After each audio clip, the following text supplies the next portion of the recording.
What's up? Hello. Court is in session. Now, guys, it's been a lot going on. Court's been kind of crazy. So, sometimes I'm subject to be missing just a little bit.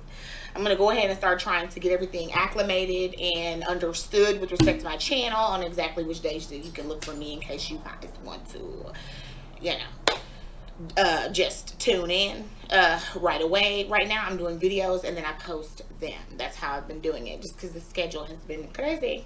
Okay.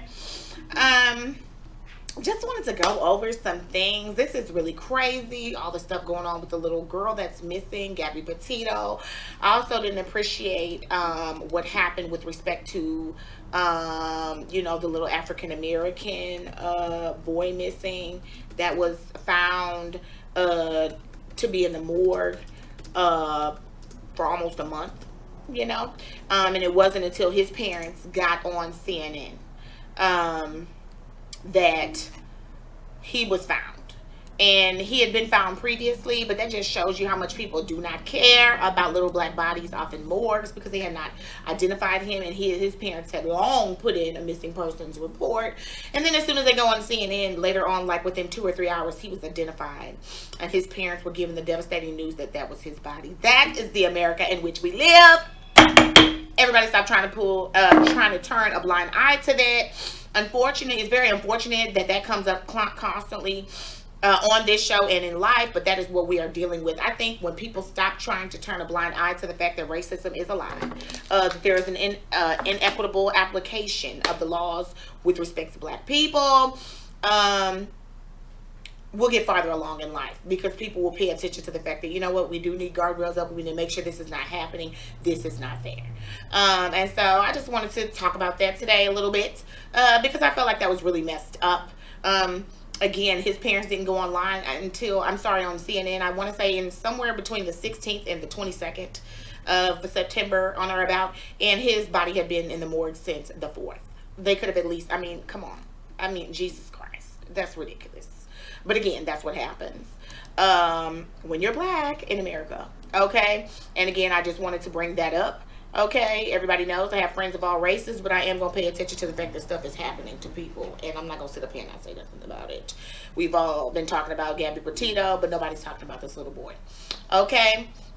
Now back on to Gabby Petito. Guys, if this domestic violence does not show you guys to get the hell on, when somebody is putting their hands on you or doing things to you that you do not deserve, you need to get up out of there and get on. I tell people this all the time. It's going to happen with one or two things. Either you having to take them out or them taking you out. That's it. That's all you leave when you're in a abusive relationship, okay? Guys, if people are going to put their hands on you and do things that they have no business doing to you, you probably want to get away. And I know a lot of the times, like Gabby Petito, she didn't want to tell on him. She didn't want to get him in trouble. To the tune that when she was pulled over, she basically kind of made it like she was the person that had done the wrong thing, and she was trying to protect him. And you could tell that he didn't know what she said at first because he was very shocked. He kept telling the police, I hope she doesn't have bad things to say about me. So that lets you know that, like, why would she have anything bad to say about you, honey, unless you're putting your hands on her like she claims that you did. Like the people that called 911 said that you did, and like you clearly did because she's missing and did. Okay? Guys, I'm not trying to be funny. I'm being dead serious. If you're in an abusive relationship, you need to get up out of there. If somebody shows you that they can put their hands on you, you need to walk away. It may be hard. You may feel like you're in a perfect situation. This is a perfect person. And only when they get mad and do these things to you does this happen. But I'm telling you, more than likely, it's one of two ways it's going to end. You going to hurt them severely, or they're going to hurt you severely. Okay? And or somebody will end up dead. And that's why domestic violence in relationships is not allowed. It's not, okay? Okay? And I tell women, I know sometimes that you don't want to turn him in and get him in trouble. He might be the father of your child.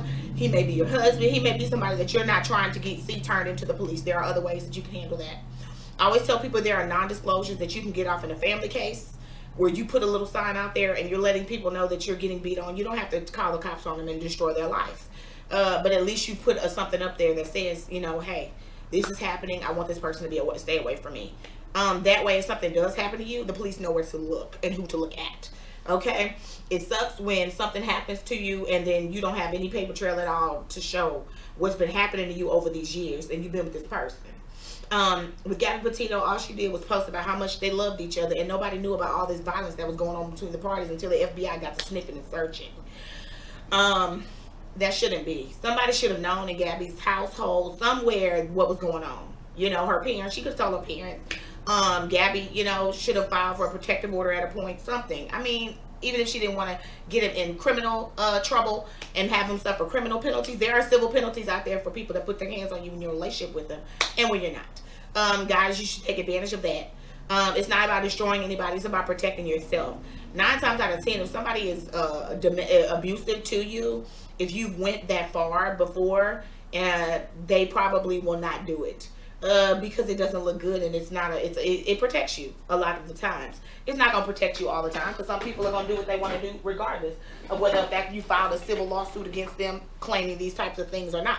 But it will darn sure, if the person is as good as you say they are, make them think about what they're going to do to you so that they don't do it to you. Okay, let me put some lotion on my hands because y'all like to try to talk about my hands. And I can take all of the talk that you have to say about me. Can you take it when I put it back in your face? So I'm going to go ahead and put some lotion on my hands so nobody feels the need to say anything about me. I don't feel the need to say anything about anybody else, and then them go cry, because that's normally what happens. Because I don't care. You talk about me to the past of my home. It don't bother me. I'm so, like, seated in who I am. And I have so much confidence, self-confidence in myself that I don't really care about what you say. But I'm just going to save you, so I'm going to put some lotion on my hands. And we're going to do these feet, too, because these feet are looking a mess as well. Okay? So, I just wanted to put that out there, y'all guys. I want to see what y'all think about that. Go ahead and put that down in the comments, because I don't think it was right, what she did. I also don't think it's right, the coverage that she's getting. I think that part of it is, it's domestic violence, and it's important, and they watched it unfold. So, that's part of the reason why she's being put on the news, because it's very interesting what happened to this little girl, you know. And the thing is, she was a social media mogul, so people know that if they talk about her, she's got all those followers. Those same people are going to watch the news to see what happened to her. She already had a fan club before she died, so we know that she's a likable person because she has this huge fan club and always did. And the media knows that they can get, you know, people to view them when they post that. So that's part of the reason why she's being posted so much. But guys, again, this is teaching us about domestic violence. You all see what that man did, okay? They're not saying that he killed her, but we all know he did, okay? Allegedly. And at the end of the day, guys, if he was just pulled over by police, that should have been a wake-up call for him. Clearly it was not, okay? Clearly it wasn't a wake-up call. And I want you guys to find that on YouTube, and I want you to see how she at the end of it, she was the bad person. This happens a lot, okay? And that's one of the reasons why women don't like to call on men, because whoever the best liar is, and then the woman feels sorry and doesn't want to go to jail, it ends up turning on her. She ends up looking like the person that did it when she really didn't do anything but try to defend herself against him. But time and time again, the slickest wins. And so that's what happened in that case, because honestly, she shouldn't have been walking away with any sort of charges. We all know who was hitting who. Okay? We all know who was slapping who around and who wasn't slapping who around. And we can look at his body and her body and tell, baby, she couldn't beat up a fruit fly in the desert. Okay? She's looking very skinny, very weak. I don't understand how she would be responsible for doing so much to him. And then he went off the road. Did y'all see that? That was absolutely crazy. You drive off the road. And let me tell y'all something. When the police questioned him about why he drove off the road, if you pay attention to it, it doesn't make sense. Okay? And the police can pretty much tell that he didn't drive off the road from being hit by her. She's not strong enough to make him come off that road. What he was doing was telling her to shut the hell up. And he did a crazy movement to show her this will be real crazy right now if you don't sit your ass down and shut up. They're already on her tail. Thanks to your loud mouth. Shut up now. Because I'm getting ready to pull over, or either I'm finna drive us off the road and we about to die together. What you want to occur. So that's what I think that shaking of the car was, and the where he almost bumped the road there on the side when he ran off the road. That was not him being tackled by a 90-pound flea. that was him letting her know, I'm finna take off with this car. Because if you pay attention to it, he did drive for a while knowing the police were on his tail and did not pull over. We know she's not responsible for that. And I think he wouldn't pull over because she was crying and she was freaking out, and he didn't want the police to see her in that manner so that he would get in trouble. So he had a nice talking to her, and he showed her right then and there he would end her life and his, and he was not afraid to do it. Okay? And we see later on she did wind up dead, so we don't know, exactly what happened and how it happened, but we do know the FBI is not telling anybody how she died. Okay? There's a reason for that as well. So, again, if you are a victim of domestic violence, you need to make sure that you're doing something about that, guys. That is nothing to be playing around with. I understand men get a little crazy sometimes. I understand women get a little crazy sometimes. But I'm telling you that you're going to sit up there and get hit on with so many things. How long before you try to retaliate and then actually take it overboard by perchance? I don't know. Or the other way around. They hit on you so many times and then they accidentally take it overboard and then they've hurt you severely. And that's what happens when people put their fists and their hands and other things on against another person. Somebody gets out of control somewhere and things get bad. Okay? So you always make sure you crawl yourself out of those relationships. I don't care, women, if you feel like I'm always finding a man that does this to me, then keep on moving on and finding another man. And you may need to take therapy, or you may need to search on the inside and try to figure out what makes you find these type of men and do better and pick a better man that would never do that. But it doesn't mean that you have to stay in that relationship because you're so worried about what people are going to think about you in the future if you are in another failed relationship. Because at least you are alive, honey. You are alive. Okay? And you are not up for hurting or killing someone else. Okay?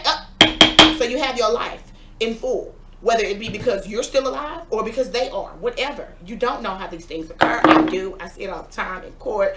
And that's why you start putting your hands on me. You have to get your ass about my house and move around, because baby, I don't want to have to hurt you, and I don't need you putting your hands and hurting me, and we just not gonna be able to be together. And that's just that. I'm sorry. You're gonna have to get some help. You're gonna have to do something. It's gonna have to be a long string of help and change for me to ever deal with you again. Or it's just gonna be goodbye and bye-bye. Too bad. I don't care if we got kids together. Oh well, kids don't need to see that type of stuff anyways.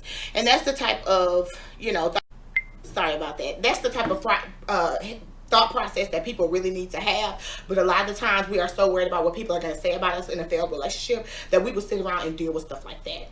We are so worried about people saying I told you so, or people just whatever. You cannot care about what people think about you. You cannot care about what people say about you. You have to do what is best for you. At the end of the day, you pick up and you move on, guys. It's not that big of a deal. I know it seems like it's the end of the world, but you pick up and you move on, and things will get better. They get worse before they get better, but they will get better. And the only way that you can move towards change is to assert one. Okay? The only way you can move towards change is to assert a change, meaning you're going to have to push for that change. Okay? Now, guys, you know how it is. You guys send me these emails, okay? And I go through them, and I'm able to let you know in the court of my public opinion what I think about things, okay? Y'all write with the darndest things, and so I have the darndest answers for you. Don't look at this as illegal advice. This is like a little bit, this is the court of my public opinion. I may be a lawyer, but lawyers are wrong sometimes, number one. Number two, I don't know. A lot of people are like, Allie, you're hilarious. So a lot of this is I'm being funny with you too. But don't feel like you can't ask me something truthfully. I am on Clarity. And you can also contact my office and get a formal consultation, and I can answer any questions that you have. Also, if you don't have a problem with me not couching it as legal advice, but just telling you what I think, okay, just what I think, just take the lawyer hat off, just in my court of public opinion, and you don't mind me ruling on your case, send me an email and I will definitely rule. Okay, let's start off with a new child custody question that was posed for me. How can I have affidavits reviewed? Me and my wife have been overwhelmed and stressed over the fact that that CPS has our two girls, and they're trying to be temporary managing conservator, and they've placed these girls with my wife's sisters because a CPS investigator falsely claimed allegations about us having a history of drug usage and failing drug treatment, which is not true. They also said that we hang out with a known murderer, on and on with the false statements. They painted a bad picture of us that's just not the truth, and we want to win our case. Okay, you have said a bunch to me, so I'm going to go ahead and call court in session. Baby, let me explain something to you, okay? And I'm talking to everybody here. Y'all have to think about CPS. CPS gets information from a bunch of different people, different sources a lot of the times. Or they can get fake information from a fake source. But one thing that they normally will do is try to check it out, okay? Or they look at the credibility of the person that's claiming these things. Okay, CPS is not very well versed, nor are they entirely smart. I have some friends that have been to law school. They work for CPS, but you ain't gonna get them all the time because most of the time they move up in the company and they're running stuff. They are not the ones coming out to see you all the time.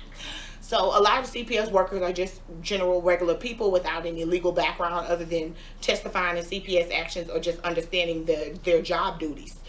So, I mean, long story short, you don't get the smartest CPS workers every time, honey. So if you can try to prove your case with them, then you fine. Okay, so I don't understand how you're saying that they say that you hang out with a known murderer.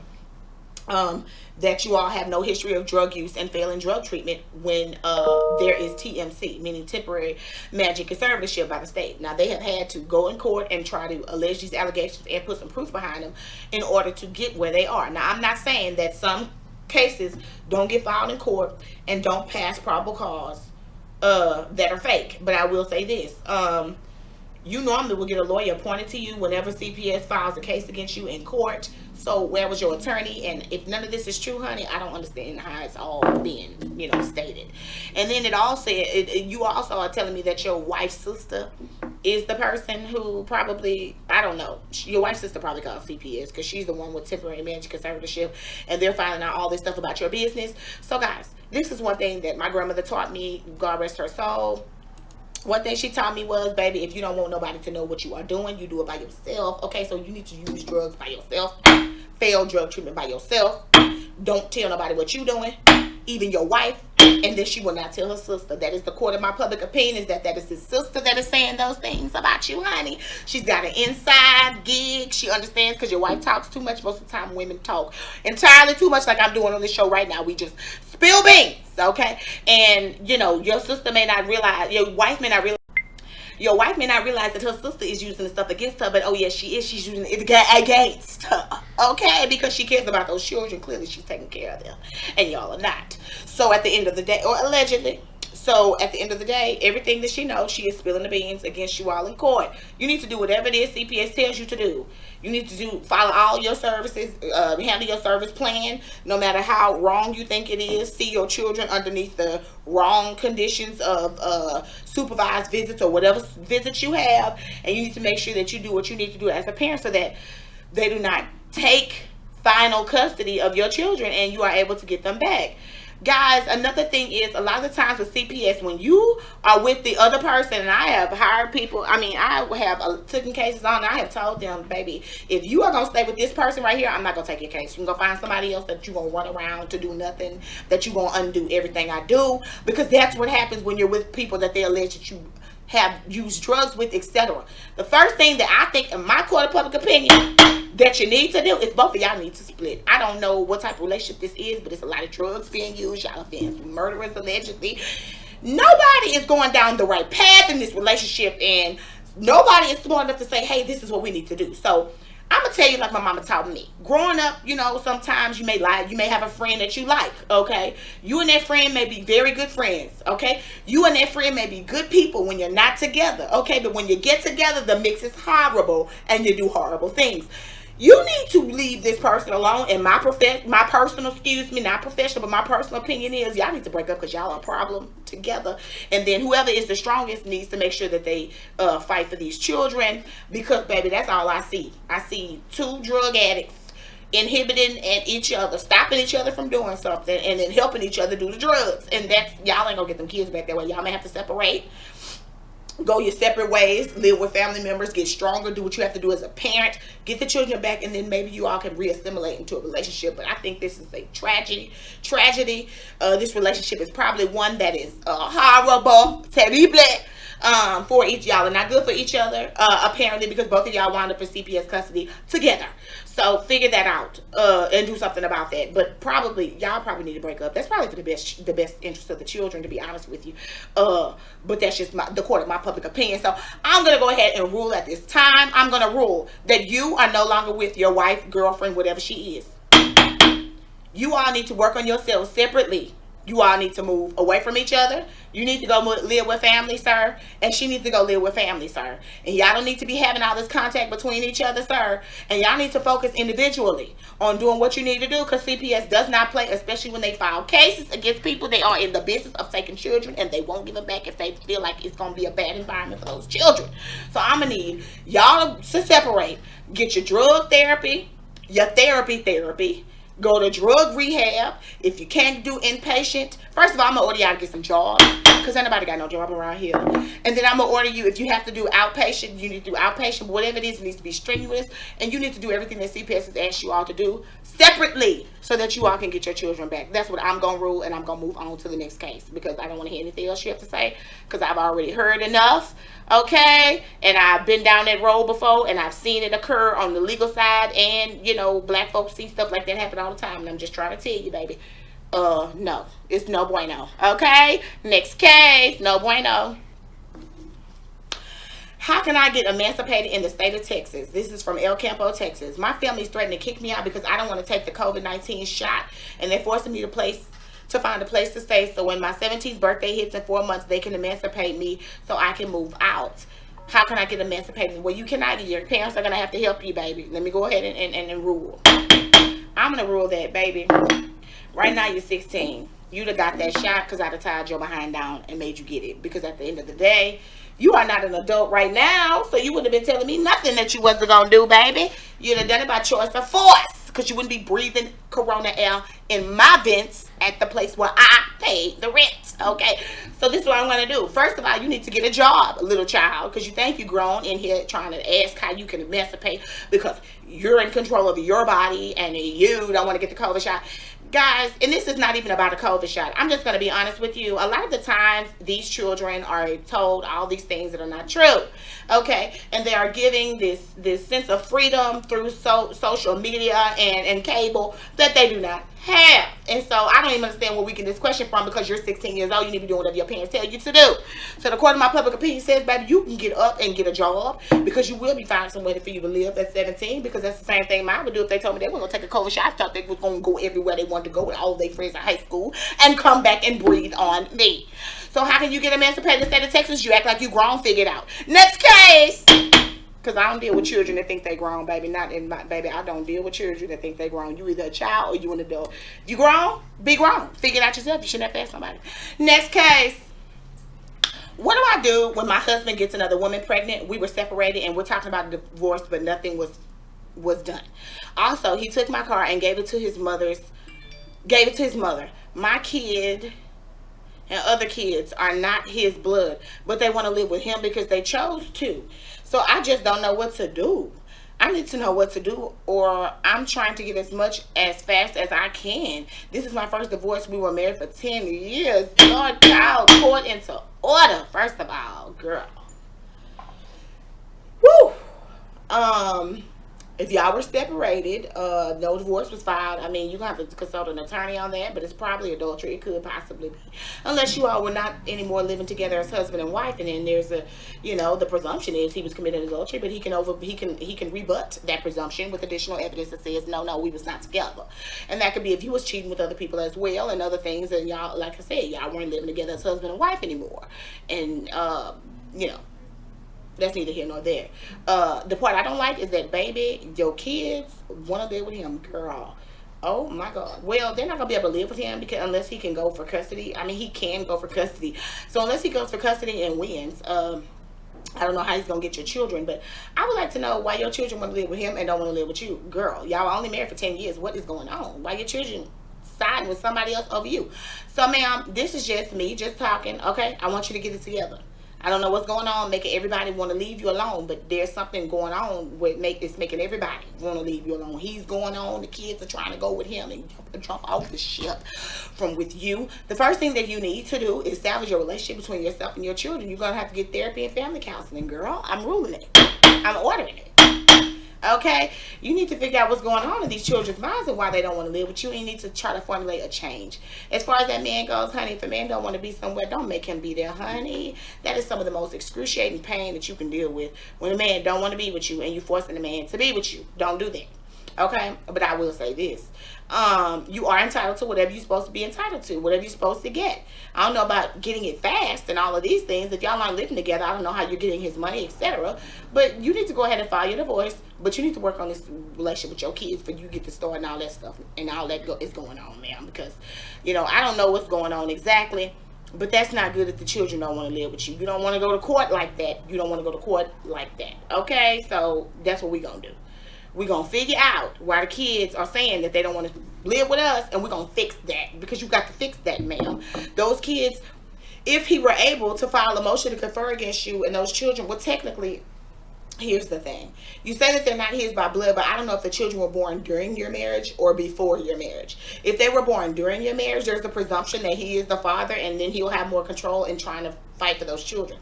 But honey, he can probably file custody against you anyhow if the children have been living with him for so long and there's a, divorce, etc. There are ways for him to try to file as just for a managing conservatorship as a third party type of thing, just like your a grandparent could possibly do, or a neighbor that you left the children with too long. So I don't know exactly what's going on between you and him, but girl, salvage that relationship with your children and go to therapy. Girl, go. Next case. Okay. Where do I start if I can't afford a divorce? I need to leave my husband. He's emotionally and verbally abusing me and my 5 kids. I can't afford a lawyer, and I don't think he could either. Our house isn't paid off. We just moved into it a few months ago. We've been together since early 2009, but I've only been married just under 9 years. I'm pretty much unable to work full time because I'm responsible for all the kids, doctors, and therapy appointments. I do not know where to start. He'll fight me on everything, and we still live in the same house. Please help, girl. Let me go call court into order.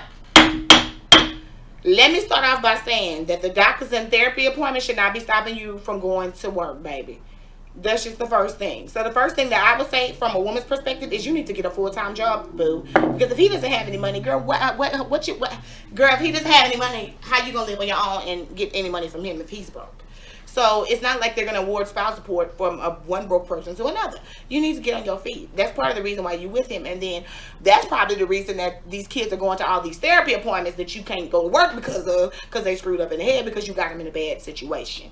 So that's what you need to do. You need to, first of all, get a full-time job. And these children, I don't know how old they are, but the ones that are in school, good. The other ones, baby, if you gotta separate, go live with your mom, do something, get NCI, get government assistance for a couple months so that you're able to get on your feet. That's what you need to do. And then file child support on this gentleman.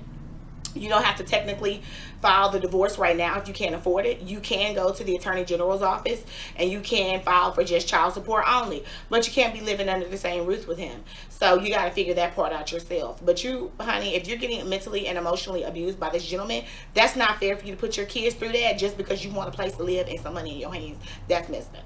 Okay, and I'm pretty sure the children wouldn't mind struggling as long as they don't have to deal with that bullshit. So you need to fix that because that's not right. Because eventually that is going to also cast a dark shadow on your relationship with the children because they're not going to be mentally properly right because of all the things that you're allowing the dad to do to him or that he's doing to them. So get those children some help, baby. Leaving them in the same situation and taking them to therapy is not going to work. It has to be a change made somewhere, girl. Okay, next case.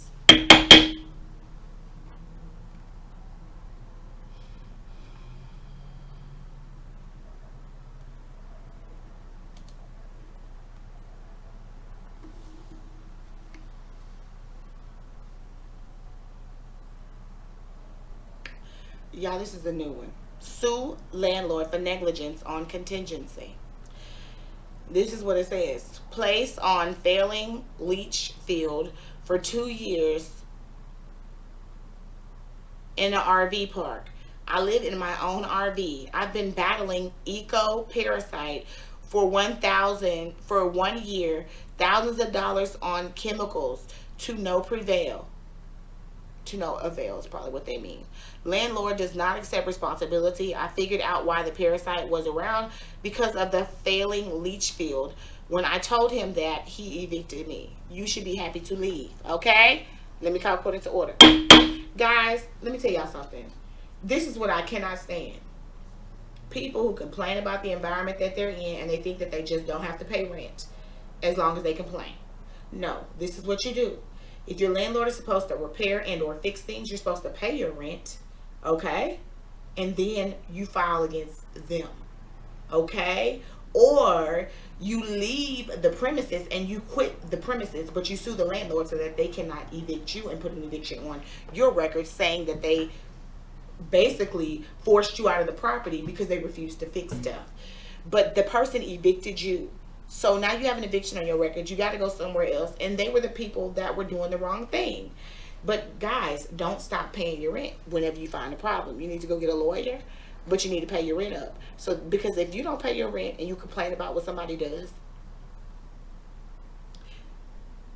they can get you for non-payment of rent. You can argue that they didn't fix something, but you're not allowed to just stop paying rent for that. You can take the rent money, notice the landlord, and state that, you know, these repairs need to be done. You're refusing to do them. I'm going to get 2 or 3 bids. I'm going to go with the minimum bid, and this is where my rent money is going to go this month unless you fix it, because I cannot live in these conditions, and certified mail that and start getting ready to file your own case against your landlord. But you can't just sit around complain and not pay. I'm ordering you to child, give it up and don't worry about it. It's over with. You got evicted, girl. It is what it is. Next case. It is what it is. Y'all love to try to say I ain't got to pay somebody because I didn't get what I want. Baby, that is not the American way. We are in America, okay? You don't pay for something, somebody can always bring you to justice for non-payment. You better know that. This is America. We don't play like that.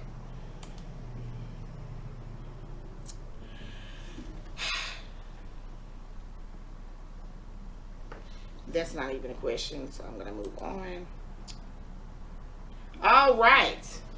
This I'm going to end with because this is a serious one. Can I get in trouble for picking my friend up and letting her stay with me? She's 18. Everybody, baby, we're not going to be R. Kelly. We're not. My friend just turned 18 and she wanted to leave home, but her guardian wouldn't let her leave. So I came and picked her up. It shouldn't matter because she's 18, but they're threatening to call the police and she doesn't want to go back. First of all, I hope you're not a man. Second of all, I hope you're not too grown. Third of all, child, why doesn't she want to live with her guardian? Because she don't want to do what her guardian said? Because she don't want to graduate high school and that's what they want her to do? Just the right thing? Child, she may be 18, but she probably is not emancipated. She might still be in high school age. So that's why they're threatening to call the police on you. You really shouldn't care about the fact that they called the police on you. But for the fact that I think your ass is really grown, you messing with a child. You waited till she turned 18 to pull up out that house. And they got proof that you've been messing with her since before she was 18. And now your ass is scared. You ought to be. Court of my public opinion, you ought to be scared. I can't believe that you done wrote me and said this. You sounding like a pedophile to me. You shouldn't have picked up no 18-year-old child. What the hell can you do with an 18-year-old child? That is disgusting. And you have no right. And I hope that her life is not damaged completely because of what you're doing. But it sounds to me like you started talking to her well before she was 18. They know the parents got proof and they letting you know if she don't come back, they're going to go ahead and unask the proof that they got against you from when she was a minor. That's what it seemed like to me. And don't be waiting till children get 18 and then be in the car down the street and telling them to run. God gonna get you for that, honey. Child. And I don't do no judging. I don't do no judging, and I don't sit in judgment of another. But I'm gonna tell you, somebody gonna judge your ass, and you gonna deal karma. Somebody gonna catch up with you for the stuff that you put into the universe. You better be ready to catch it when it comes your way, because that's what it sounds like to me. It don't sound like no clean, an 18-year-old ran away and I came to help. That doesn't sound like a. This has the whole. Like, my whole stomach is turning saying molester, molester, molester. This person was messing with her before she was 18. Because how the hell, as soon as she turned 18, you ready to pick her up and open your arms. Something ain't right with you. Okay? You're sick and you need to get help. And I'm going to order you to therapy. According to my public opinion, your ass needs some therapy. You need therapy because you're messing with children. And I hope, and it don't matter whether you're a girl or a boy, because people... It's both ways that it can be done. You're nasty and you need help. You need therapy. And the fact that you're even writing, trying to think that you're remotely right for what you are doing right now, don't make no sense to me. Because if you wasn't her age, if you wasn't this child's age, you wouldn't be sitting up here emailing me about getting a child, because you'd be at home with your parents somewhere too. Get your grown ass out my email, you pedophile. Next case will be heard at the next time that we take court in. But let me tell y'all something. Children, y'all get on here and y'all do all this stuff, this social media. TikToking and all that stuff really is not that good, because all people doing is shaking their fannies for adults. And adults that are pedophiles and disgusting people find ways to find these children and be talking to them on, whether it's the internet. They don't even need the phone nowadays.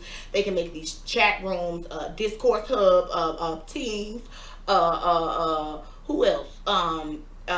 Zoom. They're doing all types of things to talk to children that they don't have no business talking to.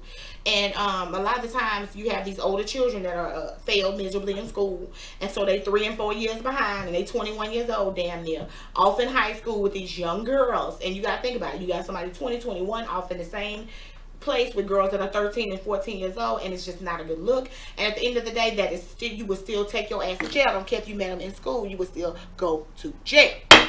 So I think people need to pay attention to what they're doing. You need to pay attention to your children. I don't care if your children feel like you're doing too much, you're following them around, you're too controlling. Please be that controlling parent that follows these children around, because times have changed now, and they have access to things we didn't have access to as children. They have access to other adults at a far, much larger pace than we did. And in addition to that, this is the time period of the pedophile. It's so easy for them to get their hands on these little girls. So easy. And then people don't realize a lot of times they like to say they love the child and blah, blah, blah, and whatever else. It's not fair.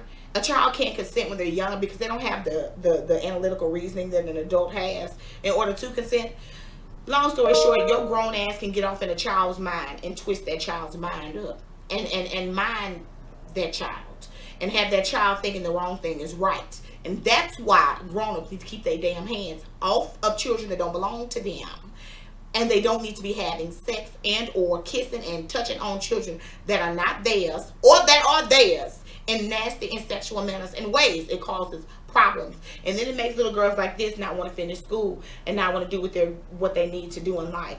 And by the time they wake up and decide that you are no good, they're already in their 20s. They've been used, abused, scorned, and they're behind in life. And it sucks. And it's hard for their confidence for them to pick back up and start over from where they are, because you started them to be a grown-up when they were nothing but a child. To hell with you. So everybody, please pay attention to your children, especially girls, but boys as well. You need to pay attention to them. Know what they're doing. Know where they're going. Know where they're at on social media. Know who they're talking to. You know, it's lots of ways that you can find out. Emails to people that are registered. You can have attorneys or investigators pull these emails to these people, because a lot of the times they make new emails, but they have an old one that will surface and go to who they truly are. And you can kind of pull up ages and things and dates of birth and things like that to know if your child is talking to somebody that's over the age. And we really need to make sure as parents that we are on top of those things. Don't ever feel bad when your child tells you that you're too controlling. That's why you're a parent. Parents are supposed to be controlling. If children could raise themselves, there would be no need for us to have parents out here in the world, and children would just come out the womb, straight out the hospital, and go live on their own. But they don't do that because they don't have analytical reasoning skills. They don't have the skills that they need to get by in life. They need to be taught, and they need somebody to control them. Okay, call parents or guardians. And so don't let your child make you feel bad, child. It is what it is. You don't owe these children nothing but to take care of them and to make sure they are safe. So don't, you know, and I know it's hard as a parent these days. It's harder to take control of your child because they, again, social media and places have told them that they're grown, that they have these freedoms that they don't have, and then you're fighting against the system almost to save your child from the system. But then if you don't save your child from the system gonna catch you for not saving your child from the system and call you negligent. So it really is and does feel like a losing situation a lot of the times, but don't worry about that. You as the parent knows what's right, and you stand up for what's right. Y'all have a fantastic day. I will be seeing you all soon, okay? Hopefully sooner than later. I'll be posting this on my page. You're at least going to get one video from me a week, but I like to do them every other day. That's my goal. So I'm going to be posting. And if you get tired of hearing me, girl, I'm sorry, okay? Move on to the next, because I ain't going to stop posting. Y'all have a fantastic day. Boom. For the 50th time, I'm out. For the 50th, this time I'm really going to go. Bye.